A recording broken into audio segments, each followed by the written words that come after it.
The United States as we know it is an experiment. An experiment because the founding fathers were not sure if the country was able to deliver freedom and justice for all. Not only was it an experiment, it's an irony. The irony of the United States is that a country that has created one of the most oppressive forms of slavery in the entire human history has also spent its entire time over the last 100 years uh, spreading quote unquote freedom to other countries.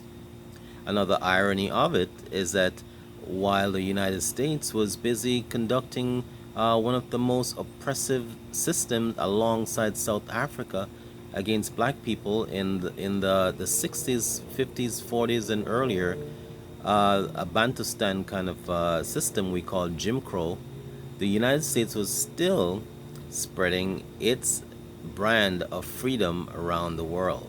A big irony. But today we have come to reckon with some of the inconsistencies in America's pledge for freedom for all.